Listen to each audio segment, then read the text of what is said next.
mercantil, el contrato de pool, el contrato de management y la conciliación y el arbitraje como una forma de una solución de conflictos en la contratación mercantil. Su catedrática, la licenciada Brenda Elizabeth Ramírez Palencia, soy abogada y notaria. Entonces, empecemos el día de hoy con lo que es el objetivo de la clase. Y el objetivo de la clase es que el estudiante pues tenga los conocimientos o las nociones básicas acerca de lo que son los contratos atípicos, conocidos como un contrato, ¿verdad?, de underwriting.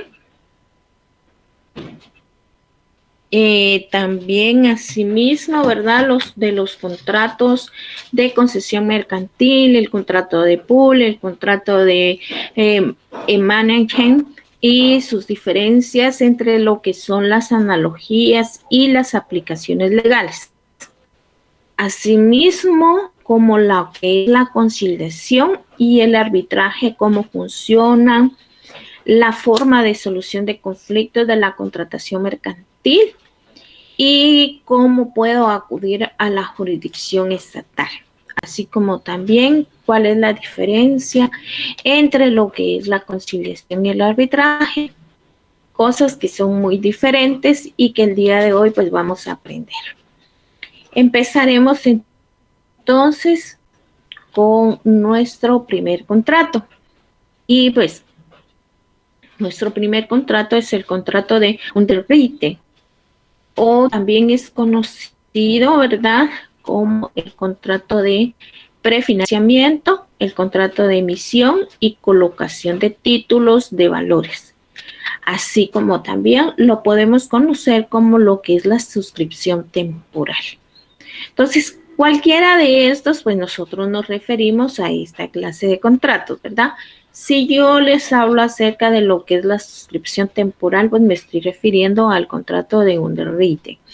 Si yo hablara o viniera, ¿verdad?, el examen, el contrato de prefinanciamiento, nos estamos refiriendo a lo que es el contrato de underwriting. Bueno, empecemos entonces. ¿Qué es lo que significa esta clase de contrato? Déjame decirte que el contrato de underwriting es una operación realmente por la cual un banco, ¿verdad?, o una sociedad financiera otorgante de prefinanciamiento a la sociedad emisora sobre la suma que representa el total o parte, ¿verdad?, de lo que son los valores a emitir. Hay acciones o debentures los cuales pues van pagando un precio menor al valor nominal de cada documento, los cuales pues se colocará posteriormente por un precio mayor. Hay que ver que va a haber una persona que se va a llamar, esto pues recordemos que se llama un contrato de financiamiento, que traducido pues quiere decir bonos de bajo peso.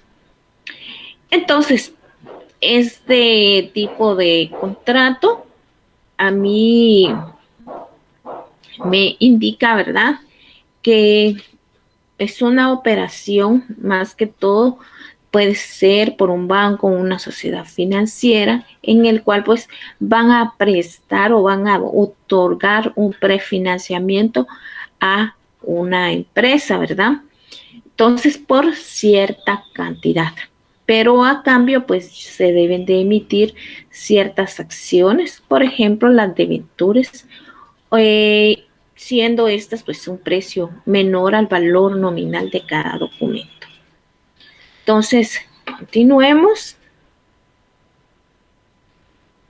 También nos indica, ¿verdad?, que este contrato pues nos permite que un banco o una institución financiera pues adquiera o afirme ciertos valores del mercado primario emitidos por una empresa o a un precio bajo a la par, permitiendo de esta última pues que se obtenga un financiamiento previsto en forma adelantada a lo que es la venta de los títulos. Y así pues ir aparejando además asistencia financiera a las empresas emisoras. Es decir, yo como empresaria pues voy a recurrir a una entidad financiera para poder venir y que esta pues me vaya a financiar siempre a cambio de unos títulos de valores y que esto pues lo pueda obtener un poco más bajo, ¿verdad? A como ha estado siendo para todas las personas. Pero a cambio de esto, pues me dice, mire, usted tiene que dar o vender ciertos títulos, los cuales pues los voy a dar a bajo precio. ¿Cuál es el objetivo de este contrato? El objetivo, pues, como se ha mencionado, principalmente es la prefinanciación de las entidades sociales como consecuencia de la emisión de títulos que reúnan las condiciones determinadas por la ley. Es decir, que se anticipe el emisor de títulos, valores, el producto de su futura colocación entre lo que es el público, siendo una típica operación de lo que es el mercado de valores. Bueno, entonces nuestro objetivo principal en lo que es, ¿verdad?, el contrato de underwriting es realmente la prefinanciación acerca de las entidades sociales. Básicamente, pues este es el objeto principal de este contrato, que hayan ciertas financiamientos, ¿verdad?, para poder asimismo emitir lo que son los títulos que se van a reunir de acuerdo siempre a lo que establecen las normas jurídicas. ¿Cuáles son las características de este tipo de contrato? A partir de aquí, pues casi vienen siendo las mismas en los tipos de contratos que el día de hoy vamos a observar. Las características son las siguientes. Está el contrato mercantil, es un contrato oneroso conmutativo, es por escrito, pero no formal, es consensual, bilateral o sinalagmático, es de tracto sucesivo, es mixto y colectivo y es un contrato de mercado de capitales. Estudiemos cada una de ellas.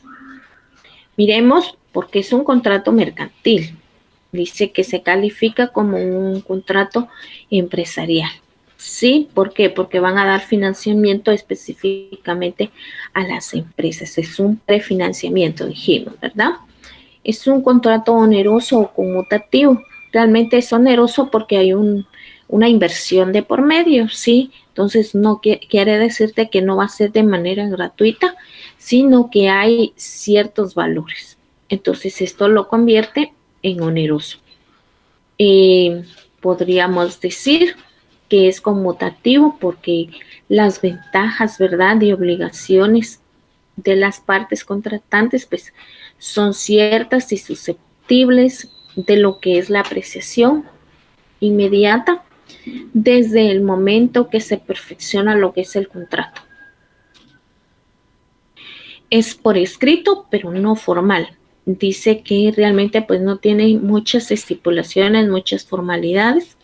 Te recordarás que al principio de clases pues nosotros vimos, ¿verdad?, lo que eran contratos en el cual pues muy pocos se especifican en lo que es el área mercantil. Mira, pues debe de llevar estos requisitos. Entonces, prácticamente estos contratos, pues como son atípicos, ¿verdad?, no se encuentran muy bien regulados en lo que es nuestro Código de Comercio. Aunque recuérdate que en el artículo 671 de nuestro Código de Comercio, pues está la libertad de forma. Es decir, cómo puedo yo venir y realizar este tipo de contratos. Entonces, por el mismo, ¿verdad? Que me da cierta libertad de poderlos formar, pero eso no me indica de que puedan llevar tantas formalidades, principalmente pues son las esenciales, ¿verdad? Y en cuanto pues yo me pueda ver perjudicada, que también puedo venir y estipularlas en ciertas cláusulas. ¿Es consensual? Bueno, este contrato es de agencia y se perfecciona, ¿verdad? Con el simple consentimiento de las partes. Yo, como empresaria, estoy de acuerdo a que se me dé un financiamiento. Entonces, bueno, y la otra empresa, pues, ya sea una entidad bancaria o una sociedad, entonces está de acuerdo en darme ese financiamiento para mi empresa. Entonces, ¿qué pasa? Cuando ambas partes pues nos ponemos de acuerdo, estamos diciendo que sí a dicha perfección. Entonces, pues este contrato pues se perfecciona con el simple consentimiento de ambas partes. Es bilateral o sinalagmático, puesto que desde el momento, ¿verdad?, de su formación, ambas partes pues asumen lo que son obligaciones recíprocas, tanto la ESA como la entidad bancaria o financiera. Es de tracto sucesivo. Esto se trata de un contrato de ejecución con varios contratos y colectivo, porque no solamente es de una sola persona. O sea, la empresa, recordemos que este tipo de empresas principalmente no solamente es de una sola persona, existen varios socios, ¿verdad? Entonces, esto me indica que es de manera colectiva, porque existen varias personas que pues están acompañándome en esta sociedad. Es un contrato de mercado de capitales por las operaciones financieras que se dan. Entonces, estas son las características de nuestro primer contrato. Está el contrato mercantil, contrato oneroso conmutativo, por escrito pero no formal. Está el consensual, bilateral o sinalagmático, de tracto sucesivo, mixto y colectivo. Y también está lo que es el contrato del mercado de capitales. Estudiemos lo que son nuestros elementos. Nuestros elementos siempre van a ser personales, reales y formales. En este momento, en este tipo de contrato, pues nuestros elementos personales son la sociedad financiante y así como también lo que es la sociedad emisora. ¿Quién es la sociedad financiante? Esta pues se puede ser tanto lo que es un banco como una entidad financiera, ¿sí? Y la sociedad emisora pues va a ser la que va a dar los bonos de ventures, las acciones o aquellos títulos o valores que van a representar lo que ellos están tomando. Es decir, bueno, este tipo de contratos, pues yo como la empresa, a cambio de que estos bancos o estas entidades financieras pues me den a mí ese financiamiento, yo como empresa pues tengo que dar ciertas bonos o ciertos títulos, ¿sí? Como que es como decir, mira, esto voy a dejar en garantía, ¿sí? Los elementos reales pues va a ser, número uno, la inversión y los valores. La inversión pues va a ser el monto total y es decir, bueno, mire, fíjese que yo necesito 1,000,000 de quetzales para poder invertir. Bueno, ¿qué me va a dejar a cambio? Mire, le voy a dejar estos bonos de ventures o estos títulos, ¿sí? Entonces, esto pues viene y va a respaldar lo que a mí me van a dar de financiamiento. el monto total, por ejemplo, te decía, puede ser por 1 millón de quetzales. Los valores son los documentos, el bonos de Venture, entonces, todo esto pues viene a ser lo que son los valores. Y los elementos formales pueden ser por escrito. Entonces, recordemos por escrito, pero no formal, ¿sí? Entonces, va a ser por escrito, pero no va a llenar todas las formalidades establecidas como ciertos contratos. Resumiendo lo que es este contrato, pues me indica, ¿verdad?, que sus características es un contrato mercantil, contrato oneroso conmutativo, por escrito, pero no formal, consensual, bilateral o sinalagmático, de tracto sucesivo, mixto, colectivo, y es un contrato de mercado de capitales. Sus elementos, ¿verdad? Es un elemento personal, real y formal. Elemento personal dijimos que es la sociedad financiante y la sociedad emisora. Mientras que los elementos reales, pues tenemos lo que es la inversión y los valores, y los elementos formales, pues está el escrito. Este contrato pues tiene ciertas modalidades. Está dentro de ellas la modalidad de underwritten en firme. ¿Qué significa este tipo de modalidad? Es la modalidad más atractiva y segura para la emisora, pues la coloca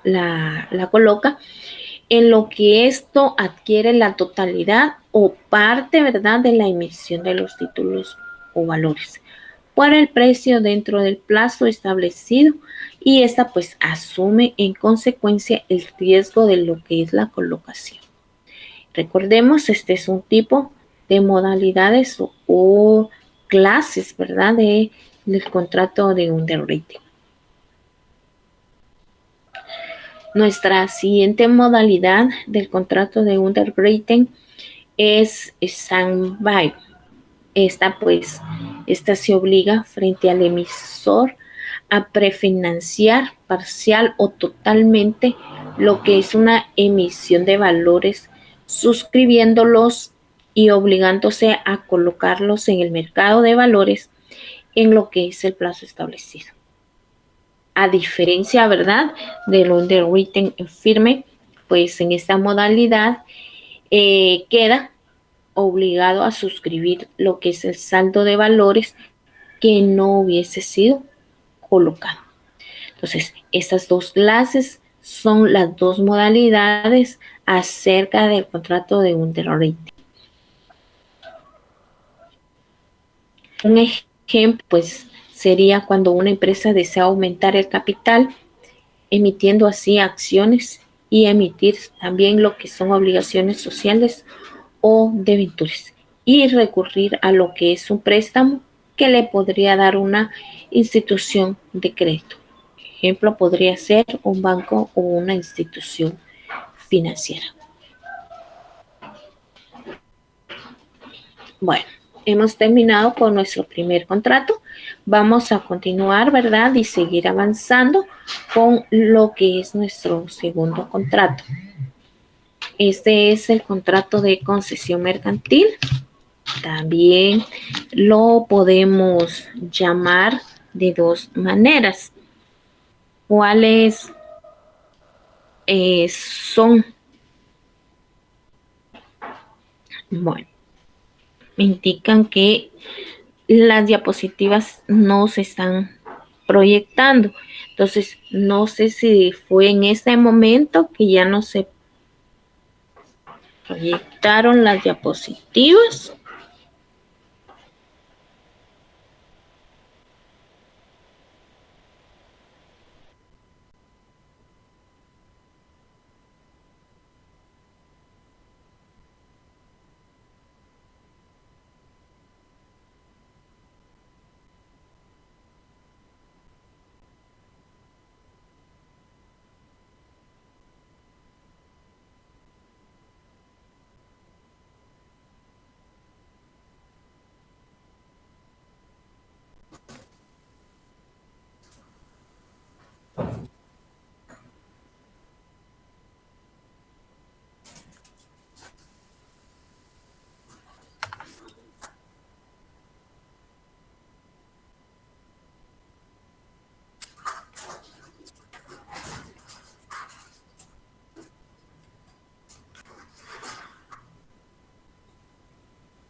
No sé si sí, ya estamos presentando las diapositivas. Jóvenes, alguien que me pudiera hacer llegar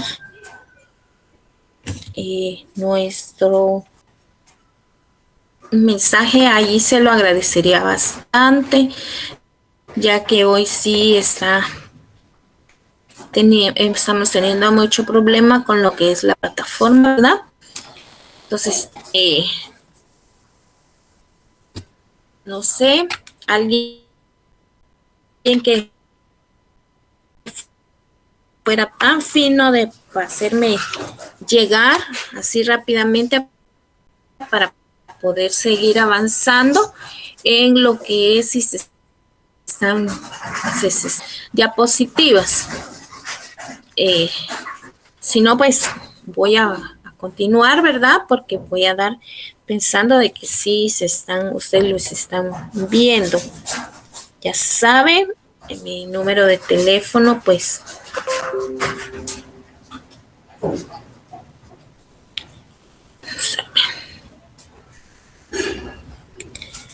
vamos a ver, voy a escribir.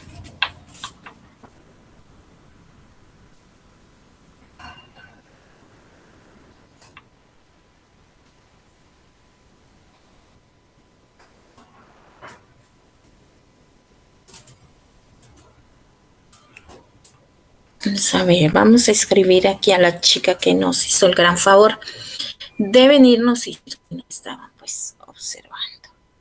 ¿Sí?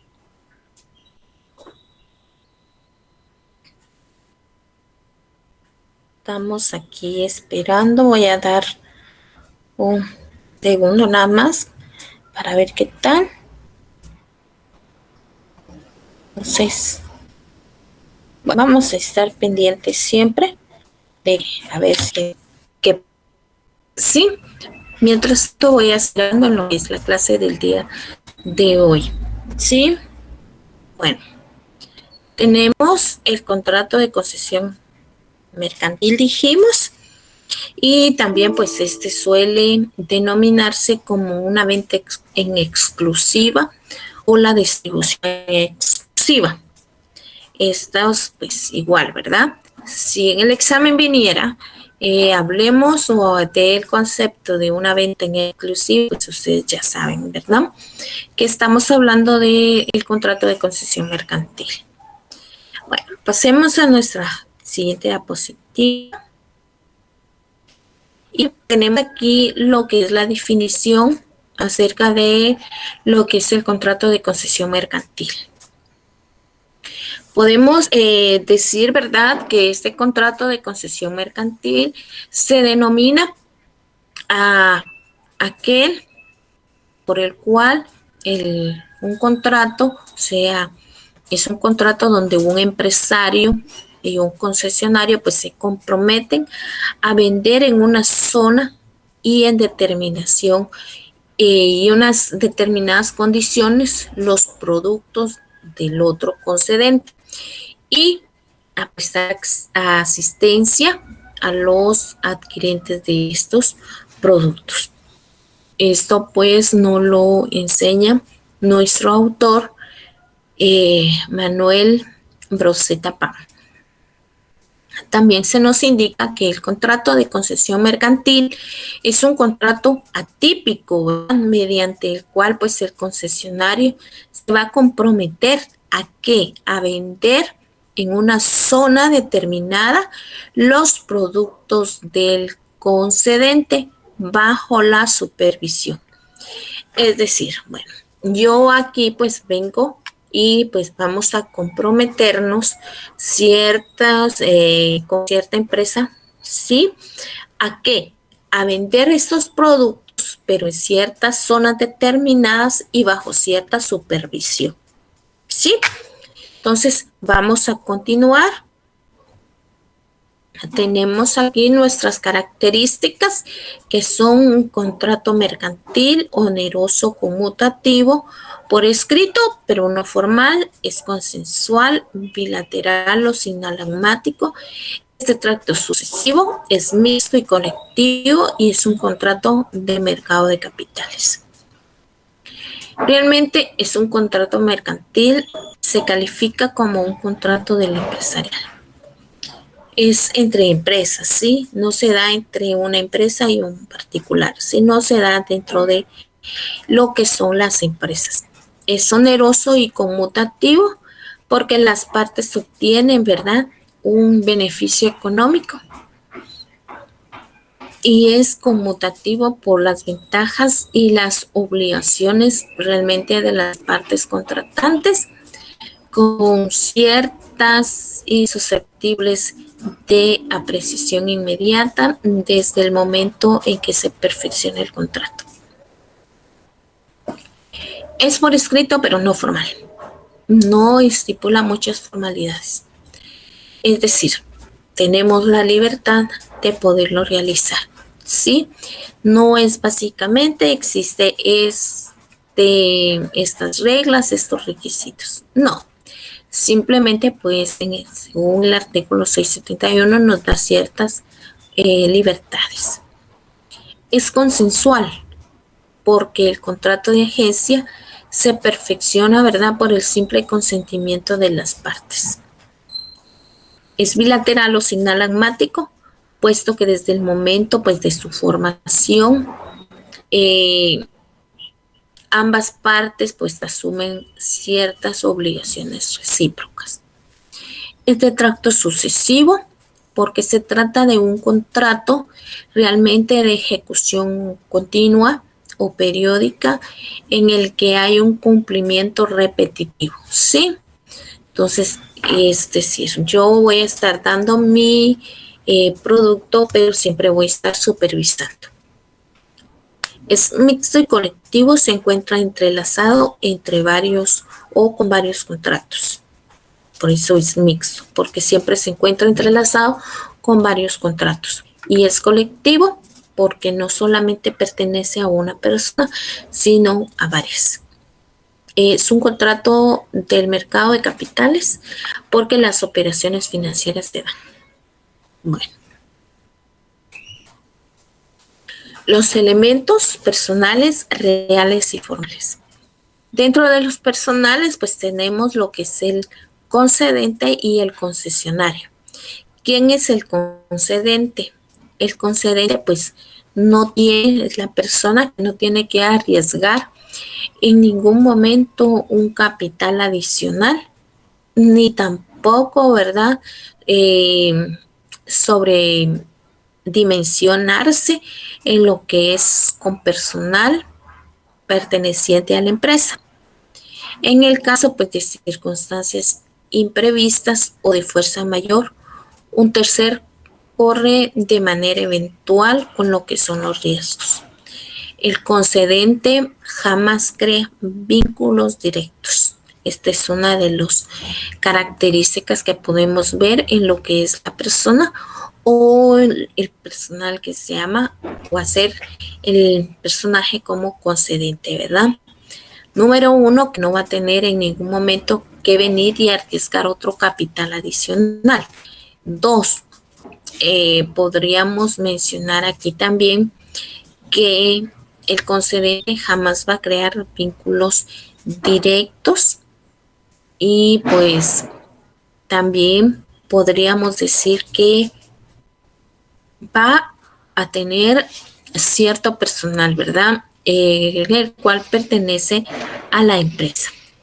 Mientras que el concesionario, pues, cuenta con ventajas al ingresar a lo que es una concesión. En primer lugar, porque se encarga de poner límites a los riesgos comerciales. En segundo lugar, pues vende el producto que es conocido bajo el amparo de una marca debidamente registrada, la cual cuenta en el propio mercado.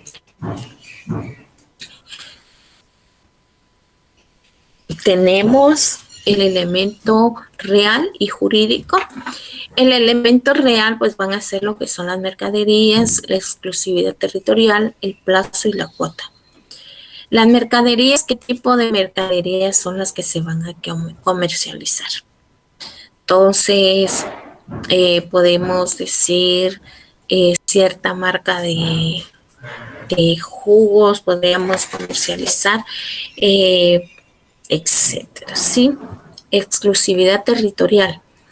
La exclusividad del aprovisionamiento implica también que no pueden comercializarse productos de otra marca y comporta la obligación del concedente de solo aprovisionar aquellos que son de sus concesiones designados y no venden directamente al consumidor, con excepción de ciertas situaciones especiales. Podríamos decir que entre paréntesis están lo que son los empleados, las exportaciones, las ventas a ciertos consumidores. Entonces, la exclusividad en sí es de venir y que no puedan comercializarse con otros productos, ya que hemos pactado, ¿verdad?, que solamente pues se va a vender de estos productos en cierto determinado lugar, ¿sí? Y pues el plazo, hablamos del tiempo estipulado, pueden ser 2 años, 3 años de que nos vamos a hacer cargo de estar vendiendo estos productos. Esto pues vendiendo de ambas partes. La cuota va a ser el precio, la cantidad o el valor que nosotros coloquemos. El jurídico pues va a ser por escrito, va a ser por medio de unas órdenes o unas instrucciones que se van a dar, en el cual pues también se va a especificar de no comercializar los productos de otra marca, ¿verdad? Los cuales pues nosotros ya tenemos una gran variedad y entonces estos pues no pueden salir a la venta o comercializarse más con otros productos. Entonces sus elementos van a ser personal real y jurídico, el concedente o concesionario, las mercaderías, la exclusividad territorial, lo que es el plazo, la cuota y el jurídico que va a ser por escrito. ¿Qué obligaciones tiene el concesionario? Bueno, número 1, se obliga a la compra de un determinado número de productos durante un tiempo, pactando el mantenimiento de unos stocks mínimos para lo que es su reventa. Cabe también pactar, ¿verdad?, en este caso, pues que el concedente no suministra lo que son los productos y quedan adherirse a lo que es un tercero. Principalmente, pues aquí me está diciendo, mire, fíjese que en este tipo de obligaciones del concesionario, la compra de los productos que se lleguen a realizar, los cuales están siendo pactados, van a ser los mínimos para que usted pueda venir y vender. ¿Sí? 2, es contraria a lo que es la libre competencia, la fijación de las cláusulas que imponga el concesionario los precios fijos de reventa. Es decir, va a haber cierta libertad de competencia, se van a fijar ciertas cláusulas, voy a determinar, mire, pues se va a estipular en qué momentos pues dejamos de venir y terminar con este tipo de contrato. Sería una cláusula que yo impondría, ¿verdad? El precio, ¿cuál va a ser el precio de reventa en el cual yo pueda dar? Y también el concesionario suele obligarse además a emplear personal cualificado, o sea, que esté bien calificado para poder venir y poder vender en dichas instalaciones óptimas y proporcionar así lo que son los productos. Estas son las obligaciones del concesionario. Tenemos también las obligaciones del concedente. Bueno, también son 3 muy importantes. Y dentro de ellas, pues podemos mencionar las siguientes. Número 1, la obligación principal, que es el suministro a lo que es el concesionario de la mercancía acordada. 2, si existe un pacto de exclusiva, pues este no puede suministrarlo otros revendedores que actúen en la misma zona. Y también, además, si el concedente es el fabricante de los productos, está obligado a ofrecer una garantía acerca de lo que son los productos. Entonces podemos decir, ¿verdad?, que las obligaciones del concedente, pues dijimos, su obligación principal es venir y hacer llegar ese producto acordado. También suministrar a los revendedores de acuerdo a todos aquellos en el cual pues van a trabajar en la misma zona, ¿verdad? Para poder estar viniendo y estar diciéndoles, mire, que voy a suministrar, les voy a estar trayendo. Se termina, ustedes me pueden avisar para yo poder continuar con la labor de venir y traerles, y que así pues siga lo que es la reventa. Y también dice que otra obligación es ofrecer cierta garantía a lo que son los productos.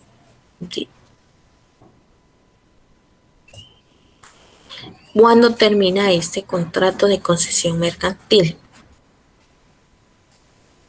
Déjame decirte que este contrato de concesión mercantil se extingue por las causas pactadas en el contrato, entre ellas el vencimiento del plazo.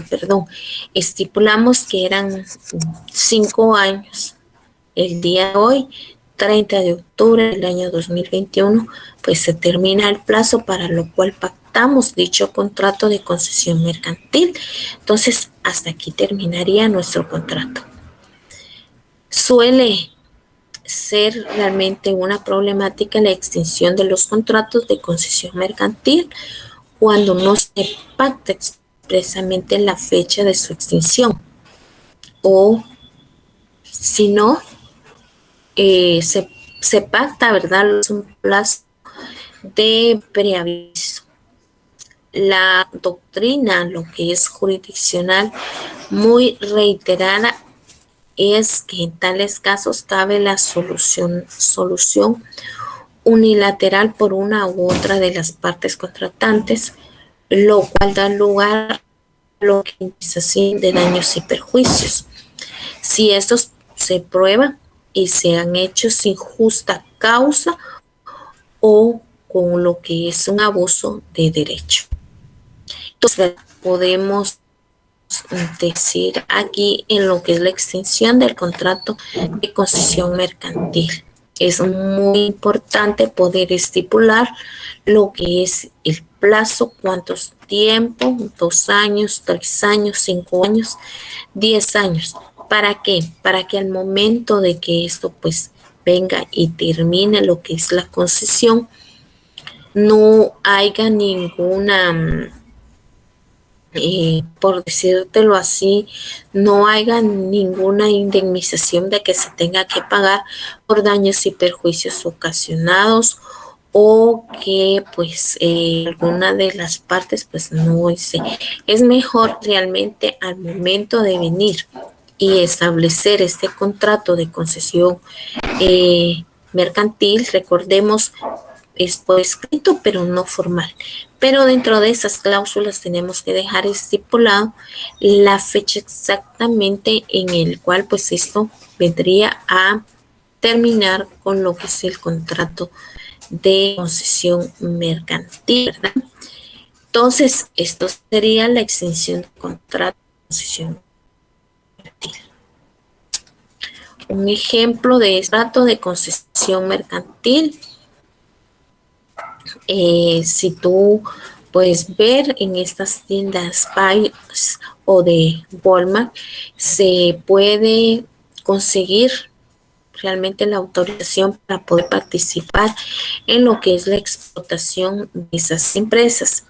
La concesión mercantil surge cuando se ve en la necesidad que tiene el comerciante, ¿verdad? Principalmente a nivel de industria, de desentenderse de lo que es la comercialización directa de lo que son sus productos con relación al consumidor final, utilizando a cambio a otras empresas cuyos titulares son los típicos vendedores que intervienen entre el producto y el consumidor. Es decir, bueno, está la empresa de Walmart, pero tú te has dado cuenta que incluso hay muchos impulsadores que están pues vendiendo, ¿verdad? Estos productos y los cuales lo hacen directamente con lo que es el consumidor. Entonces, pero ya ha habido una concesión en lo que es esta empresa con lo que son los vendedores. Entonces, y esto pues, como dice, se vuelve, son titulares o son vendedores, los cuales pues ya están ahí con la debida autorización, ¿verdad? Para poder venir y revender.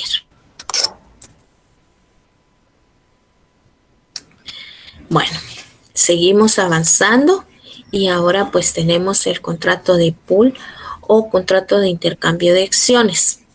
Realmente pues, ¿cuál es la función para este tipo de contratos de pool o contrato de intercambio de acciones? Se basa realmente en el intercambio de acciones entre lo que es las sociedades, pactando lo que es pérdidas y ganancias, y es un ajuste, algo realmente riesgoso que ya no siempre se va a obtener un beneficio. Entonces, sí podemos observar, ¿verdad?, que este contrato de pool o contrato de intercambiaciones, pues aquí sí realmente voy a obtener un intercambio de las acciones de las sociedades y pues de una vez definitivamente voy a pactar ya sea pérdidas o ganancias. Aquí sí pues hay un riesgo, ¿verdad?, de que yo pueda decir, bueno, eres gane o pierda. Entonces espero siempre nuestro objetivo como comerciantes, ¿verdad?, es obtener una ganancia, no una pérdida, ¿sí? Pero tenemos que estar conscientes en este contrato de pool o contrato de intercambio de acciones que se puede dar lo que es una pérdida. Entonces, pues sí lo tenemos que tener bien claro al momento de intercambiar este tipo de acciones contra las sociedades. Es decir, que este contrato pues va no de una empresa a un particular, sino de comerciantes a comerciantes. Empecemos también nuestro contrato. Este contrato de pool o contrato de intercambio de acciones es un contrato por medio del cual las sociedades se intercambian, ¿verdad?, una cantidad de acciones, pues el 5%, el 10%, a través de un procedimiento indeterminado, de forma que una participe en lo que es el capital accionado, lo que son de las otras y viceversa, para pactar lo que sí son las ganancias y solo las pérdidas o ambas. Entonces, este contrato me está siendo claro y me dice, mire, vamos a intercambiar ciertas cantidades de acciones, ¿sí? Vamos a intercambiar el 10%, 15% de nuestras acciones, siempre con todos los procedimientos legales. Pero también me indica, ¿verdad? Mire, van a accionar pero sobre todas las cosas, aquí lo que vamos a pactar es que podamos tener pérdidas o ganancias de ambos lados. Entonces, ambas empresas pues tienen que estar muy conscientes, como dijimos anteriormente, de que podamos venir a obtener unas ganancias o obtener pérdidas, ¿sí? Sus características de este contrato, pues es un contrato mercantil, un contrato conmutativo por escrito pero no formal, atípico, innominado, regulado, consensual, bilateral o sinalomático del tracto sucesivo. Y aquí pues ya es solo mixto y colectivo. ¿Por qué es un contrato mercantil? Porque es un contrato entre empresas únicamente, no entre una empresa y un particular, ¿sí? Entonces, es oneroso o conmutativo porque las partes obtienen un beneficio económico, pero también puede ser, recordemos que puede haber pérdidas o pueden haber ganancias, pero ambas partes pues ya están de acuerdo, ya están sabedoras de que podemos ganar o podemos perder. Es conmutativo, ¿verdad? Por las ventajas y obligaciones de las partes contratantes y son ciertas y susceptibles de apreciación desde el momento en que se perfecciona lo que es el contrato.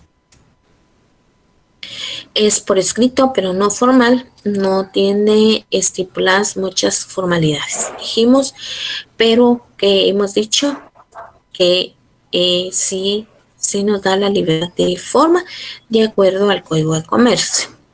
Es atípico, innominado y regulado. No se encuentra regulado entre las normas jurídicas del Código de Comercio. Consensual es un contrato de agencia en el cual perfecciona, ¿verdad?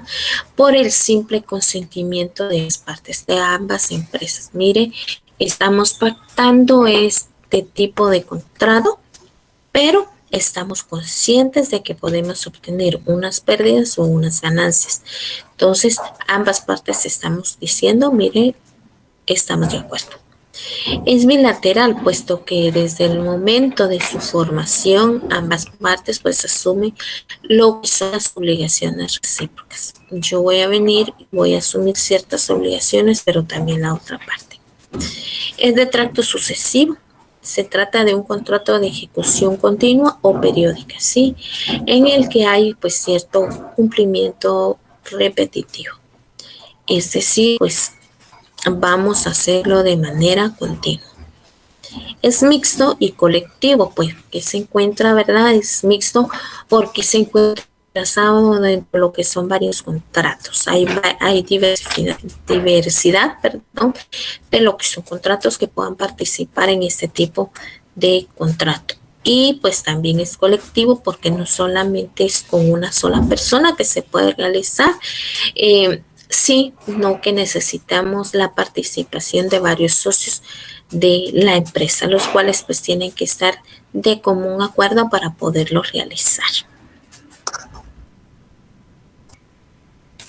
Sus elementos son personales, reales y formales. Los personales pues van a ser lo que son las sociedades, ¿sí? Los comerciantes, las empresas, las cuales pues se van a asociar para venir y decir, mire, pues emprendamos esto y pues estamos de acuerdo a lo que son este tipo de empresas y pues vamos a asumir lo que son los riesgos, las pérdidas o las ganancias. Hay elementos como son las acciones, ¿sí? Y los elementos formales como es el escrito o los títulos, ¿sí? ¿Cuáles son los que vamos a dar a cambio de? Y pues tenemos aquí, ¿verdad? De una manera, en conclusión, lo que son los elementos. Dijimos, lo personal son las sociedades que van a intercambiar las acciones y se basa siempre en el consentimiento, ¿verdad?, de participar en este tipo de acción. El real, pues son las acciones que se intercambian. O sea, miren, vamos a intercambiar estas acciones, usted me va a dar estas y yo le voy a dar estas. El formal va a ser la libertad de forma, pero se recomienda que sea obviamente por escrito, ¿verdad? Esta libertad de forma, recordemos que la encontramos regulado en lo que es el artículo 671 de lo que es el Código de Comercio. Sí, entonces allí pues ustedes pueden verificar, ¿verdad?, en lo que es el Código de Comercio. Sus características, entonces, es un contrato mercantil, oneroso, conmutativo, por escrito, pero no formal. Atípico, nominado o irregulado, consensual, bilateral o pragmático, de tracto sucesivo, mixto y colectivo. Mientras que sus elementos pueden ser personales, reales y formales. Es un elemento personal por las sociedades, reales las acciones y los elementos formales por los escritos o los títulos. Tenemos aquí, ya hemos llegado también a otro contrato, que es el contrato de management o contrato de asistencia administrativa. Este es otro tipo de contrato, el cual es un contrato atípico y que también no lo encontramos regulado dentro de lo que es nuestro código de comercio, ¿verdad? Pero es un contrato atípico en el cual pues también existe una forma de libertad de poder crear este tipo de contrato, ¿verdad? En el cual pues también le podemos denominar contrato de asistencia administrativa, que es lo mismo, ¿sí? Bueno, hablemos acerca sobre lo que es su definición, acerca de lo que es el contrato de management o contrato de asistencia administrativa. Podemos establecer que este tipo de contrato de operación y administración es una empresa, ¿verdad?, por encargo de quién, de los inversionistas, o sea, de los dueños, la gerencia, ¿sí?, a cambio de una retribución en la cual una sociedad o una empresa pues le otorga la responsabilidad de administrarla de común acuerdo entre las partes. Se considera entonces y llamada como un contrato de gestión. Es decir, bueno, aquí pues se van a unir dos empresas, sí, dos inversionistas, dos dueños. Entonces, esto me está indicando, mire, no va a ser dentro de un particular y una empresa. O no, tiene que ser dentro de dos empresas, dos inversionistas, dos dueños, van a ser dos gerentes que se van a poner de acuerdo a otorgarle, ¿verdad?, la responsabilidad de poder administrar estas empresas, ¿verdad?, de acuerdo a los acuerdos pues que lleguen estas partes, ¿verdad?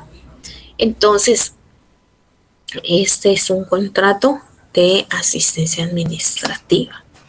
Vamos a continuar. Sus características pues es un contrato mercantil atípico porque se califica como un contrato de empresarial entre dos empresas, las cuales dijimos pues van a estar de acuerdo para que otra persona pueda venir y que ser el representante o poder administrar dichas empresas. Es oneroso, conmutativo y con prestaciones recíprocas. ¿Por qué? Porque las partes obtienen un beneficio económico en cuanto a lo que es lo oneroso y conmutativo por las ventajas y obligaciones de las partes contratantes, con ciertas y susceptibles de apreciación inmediata desde el momento en que se perfecciona el contrato. Es por escrito, pero no formal. No tiene ciertas estipulaciones o ciertas formalidades. Es un contrato de organización. Se da de varios inversionistas. ¿Sí? ¿Por qué? Bueno, tengo la empresa, una empresa X. Entonces, y empresa, pues no solamente soy yo, sino que hay varios inversionistas. Pero también está la empresa Y, en el cual también tiene sus accionistas. Y ambas empresas pues nos ponemos de acuerdo para otra persona encargada de poder administrar y poder llevar a cabo, ¿verdad? Siempre, obviamente, con nuestras observancias de venir y estar supervisando, ¿verdad? Por escrito, pero no formal. Tiene ciertas estipulaciones, son muchas, no tiene muchas formalidades.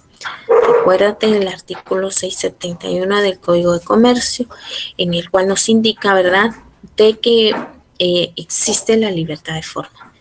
Es un contrato de organización porque se da entre varios inversionistas.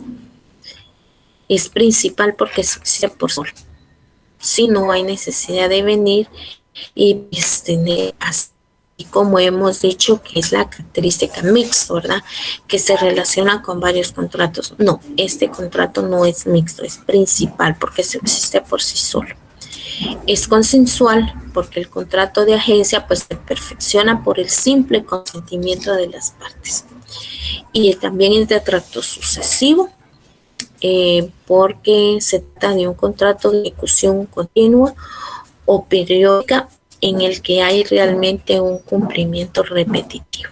Entonces, estas son lo que son las características, ¿verdad?, de este tipo de contrato. Sus elementos son personales, reales y formales. Los personales pues son la sociedad controladora o lo que es la gerenciante, la sociedad controlada o gerenciada.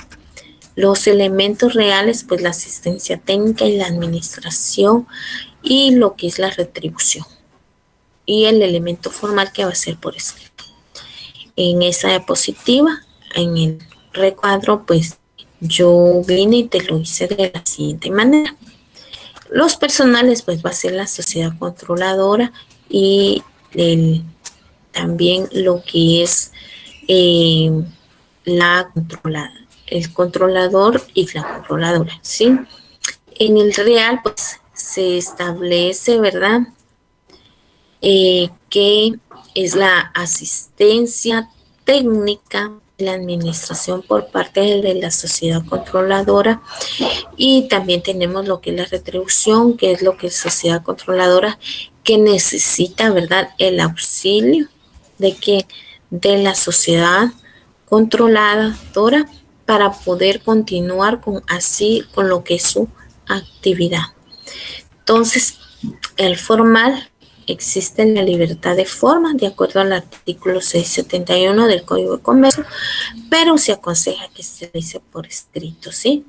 Entonces, recuerda que este es un contrato en donde pues va a ser dos empresas, ¿verdad?, que van a estar controlando dos gerencias gerenciales o gerencia, ¿verdad?, en el cual pues van a contratar a otra persona para que ella pueda venir y administrar, ¿sí? Entonces, en conclusión, sus características van a ser, es un contrato típico, oneroso, conmutativo, con prestaciones recíprocas por escrito, pero no formal. Es un contrato con organización, es un contrato principal, es un contrato consensual, es un contrato de trato sucesivo. Sus elementos van a ser personal, real y formal. Personal, pues la sociedad controladora o gerenciante, la sociedad controlada o gerenciada, y los elementos reales, pues que son la asistencia técnica y la administración, y asimismo lo que es la retribución. Y por último también tenemos el elemento formal, que va a ser por escrito, ¿sí? Tenemos aquí otro contrato y con esto pues vamos cerrando ya casi nuestra clase de nuestro curso de Derecho Mercantil 3. Entonces, tenemos, este es un contrato de conciliación y arbitraje, ¿sí? Entonces, estudiemos lo que es la conciliación y el arbitraje, ¿verdad? Tenemos que es la conciliación en el artículo, ¿verdad? en nuestro, bueno, no lo tengo aquí. Bueno, no es este, pero hay una norma jurídica que dice o nos habla acerca de lo que es la conciliación y el arbitraje. Yo te sugiero que tú puedas venir y pues estudiar esa conciliación y el arbitraje.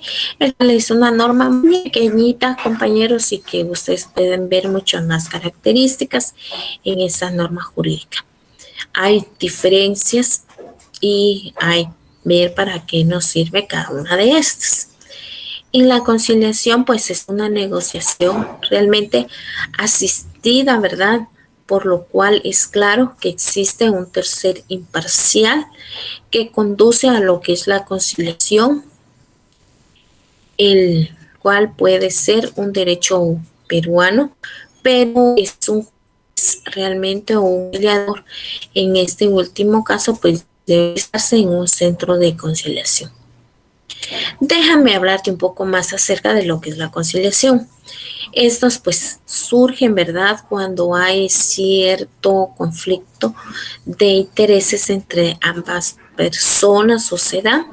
Entonces, aquí en Guatemala pues existe un centro de mediación en el cual pues nosotros tenemos un conflicto que es dado con cierta persona X y podemos acudir ante esa persona, ante este centro de mediación para poner y colocar una cita, ¿verdad?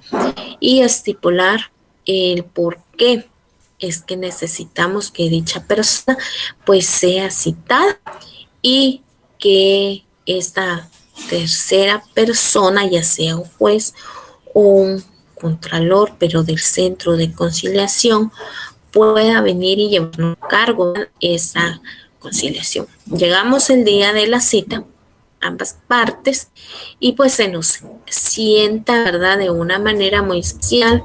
Está la jueza o está el mediador y entonces pues nos empieza a decir, mire, ¿qué pasa? ¿Cuál es la manera? De manera de que pues se llegue a una conciliación, de que esto pues ya no siga avanzando, sino que se llegue a buen término. ¿Qué pasa si en este momento pues llegamos a una conciliación, pero lo que se plantea o lo que queda por escrito, porque hay un documento que va a quedar por escrito que se levanta aquí en el centro de mediación? ¿Qué pasa? Simplemente pues esto ya se va por otra vía, pero realmente pues lo que tratan en conciliación es venir y que este conflicto pues ya no subsista más y que ya no llegue más o trascienda más, sí, entre las partes. Es venir o escuchar, venir a darle una solución a dicho conflicto. Mientras que en lo que es el arbitraje, pues podemos decir que es un método de solución de controversias en virtud del cual las partes se acuerdan por medio de un convenio arbitral. ¿Sí? Pues ya someterse a determinados conflictos que hayan surgido o que sugieren entre ellas una determinación, una relación jurídica o la decisión. Aquí pues, aquí no se llama una sentencia, ¿sí? Ni se va a levantar un acta. Aquí ya pues se llama un laudo arbitral, que esto viene siendo como una sentencia, ¿verdad? Lo único mercantil pues no se llama sentencia, sino se llama laudo arbitral, y en el cual uno o varios terceros pues son arbitrio, o sea, están como observando este tipo de mediación que se pueda llevar entre las partes, pero si no se lleva a cambio, perdón, si no se lleva a cabo, ¿verdad?, esta este conflicto pues no hay ninguna solución, lo más conveniente es venir y levantar este laudo arbitral entre las partes, ¿sí? Entonces, en uno, pues no se levanta lo que es el laudo arbitral, no la conciliación, sino que solo pues se levanta uno que se llegaron de común acuerdo. Mientras que en el arbitraje, pues sí, ya se va a determinar levantar lo que es, ¿verdad?, un laudo arbitral, como fuera una sentencia, ¿verdad? Debido a que, pues, o se pusieron de acuerdo al llegar al conflicto, ¿verdad? O puede ser también que no se llegó a un acuerdo dentro de las partes. Entonces,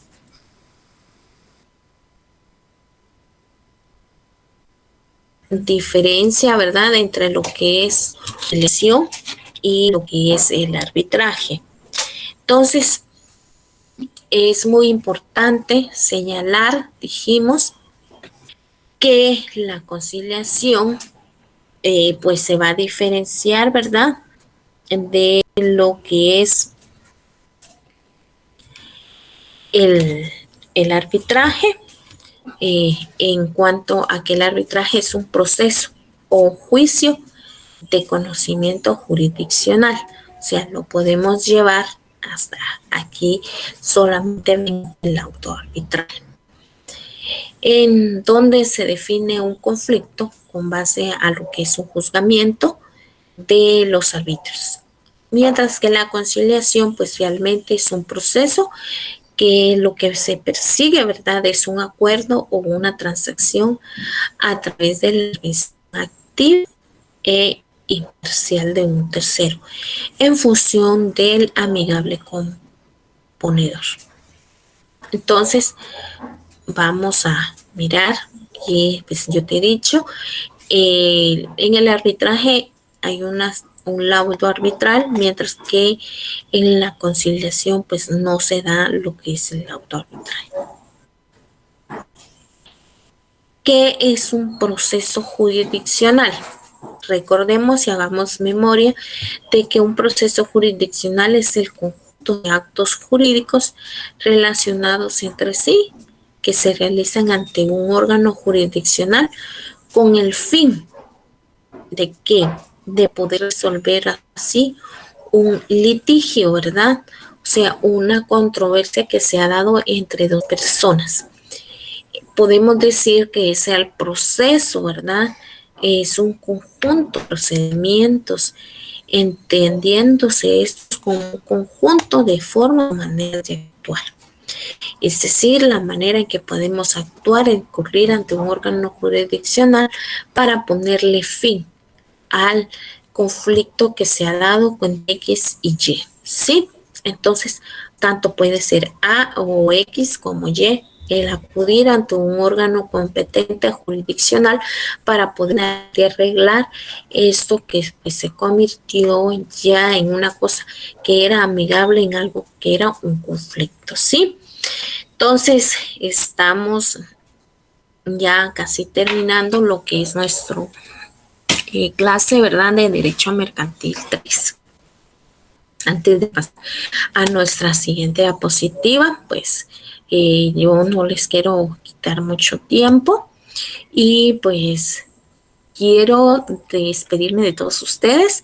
Es último día de clases. Muchísimas gracias. Espero haberme dado a entender y haber compartido lo que son mis conocimientos. Entonces, yo les deseo que el otro año, pues con ánimos, con siempre no se sabe si vamos a seguir de esta manera o si se va a venir de manera presencial, pero por favor, síganse cuidando, sigan viniendo, sigan esforzando y pues no se detengan ante nada. Alcancen, luchen por sus sueños y sus sueños yo sé que quieren ser abogados y notarios. Y pues la Universidad Rural de Guatemala pues les da esa oportunidad, aprovechenla. Recordemos que nuestro lema siempre es trabaja y estudia, ¿sí? Entonces, yo agradezco de antemano la fina atención que cada uno de ustedes en cada una de las clases pues brindaron, ¿sí?, hacia mi persona. Espero pues haber dado tal vez un buen porcentaje de mis conocimientos hacia ustedes. De antemano pues los felicito. Hemos llegado ya a lo que es el 6º semestre, ¿verdad?, de su carrera de Derecho de Ciencias Jurídicas y Sociales. Entonces, pasemos a nuestras preguntas de la semana 16 y cuál es pues la pregunta número 1, que es un contrato de underwriting. 2, indique quiénes conforman el elemento subjetivo del contrato de concesión mercantil. 3, que es un contrato de pool. 4, quién es qué es un contrato de asistencia administrativa. Y número 5, diferencia entre la conciliación, el arbitraje y los procesos jurisdiccionales, ¿sí? Entonces, estas son nuestras 5 preguntas para terminar en sí, pues, de estudiar lo que son su examen final. Créanme que de todo corazón les deseo que hagan un examen final excelente.